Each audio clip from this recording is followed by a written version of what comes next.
بسم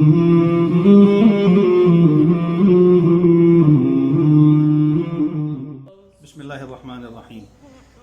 نحمد و نصلی علی رسولہ الکریم اما بعد۔ یوم عاشور یعنی 10 محرم الحرام کی 3 حیثیتیں ہیں،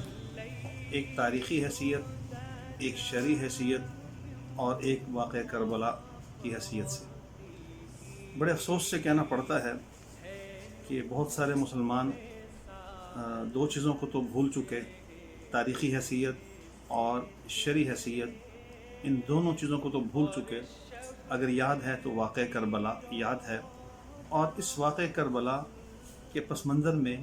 حقائق کو نظر انداز کر دیا گیا، اور اس کے نتیجے میں بہت ساری ایسی چیزیں ہمارے معاشرے میں عام ہو گئیں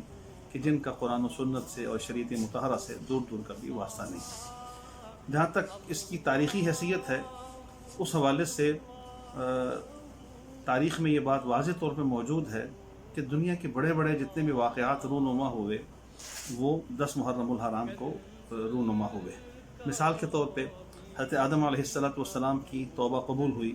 تو وہ 10 محرم تھی، حضرت نوح علیہ السلام کی کشتی کنارے پر لگی تو وہ 10 محرم تھی، حضرت عیسیٰ علیہ السلام کو آسمانوں پہ اٹھایا گیا تو وہ 10 محرم الحرام تھی،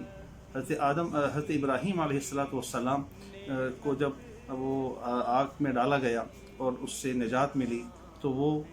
10 محرم الحرام تھی، حضرت یونس علیہ السلام کو مچھلی کے پیٹ سے جب نجات ملی، نکالا گیا تو وہ بھی 10 محرم الحرام تھی، وغیرہ وغیرہ۔ اس طرح کے بہت سارے واقعات جو کہ 10 محرم الحرام کے حوالے سے آتے ہیں۔ تو یہ ایک تاریخی حیثیت ہے، اور ایک اس کی شرعی حیثیت ہے۔ وہ کیا ہے؟ وہ یہ کہ 10 محرم الحرام کے حوالے سے جو کرنے کے کام ہیں مسلمانوں کے صرف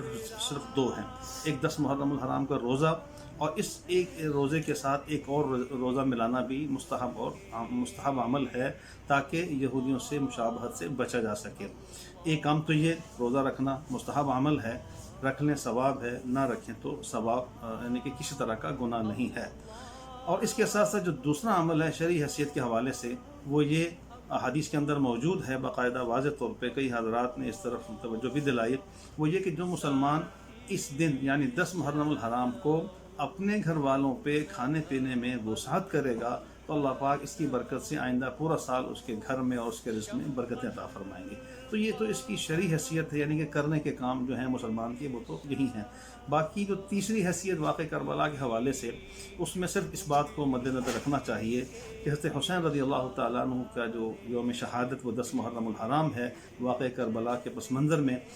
اس میں کوئی شک نہیں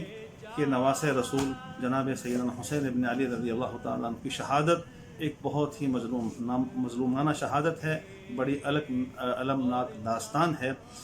جہاں تک حضرت حسین ابن علی رضی اللہ تعالیٰ عنہ کی مبارک زندگی کے حوالے کا تعلق ہے، اگر اس کو پرکھا جائے، دیکھا جائے، تو جب نبی پاک علیہ السلام اس دنیا سے رخصت ہوئے تو حضرت حسین رضی اللہ تعالیٰ عنہ کی عمر مبارک تھی تقریباً 7 سال یا 8 سال کے لگ بھگ، اور حضور نبی پاک علیہ السلام کے وصال کے تقریباً 50 سال کے بعد کربلا کا واقعہ پیش آتا ہے۔ تو اس 50 سالہ دور میں حضرت حسین رضی اللہ تعالیٰ عنہ نے اپنا راہبر کس کو مانا، اپنا امام کس کو مانا،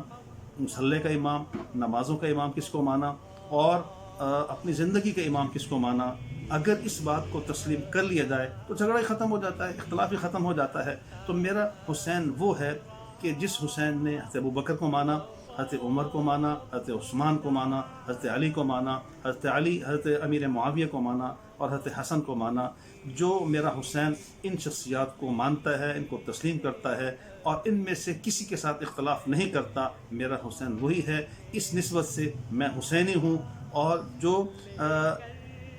باقی حضرات حضرت حسین کو تو مانتا ہے لیکن ان مبارک شخصیات کو نہیں مانتا اور ان کے بارے میں نازیبہ کلمات کہتا ہے، تو وہ یزیدی تو ہو سکتا ہے، حسینی نہیں ہو سکتا۔ اللہ پاک ہمیں صحیح معنی میں حسینیت اپنانے کی توفیق نصیب فرمائے۔ حضرت حسین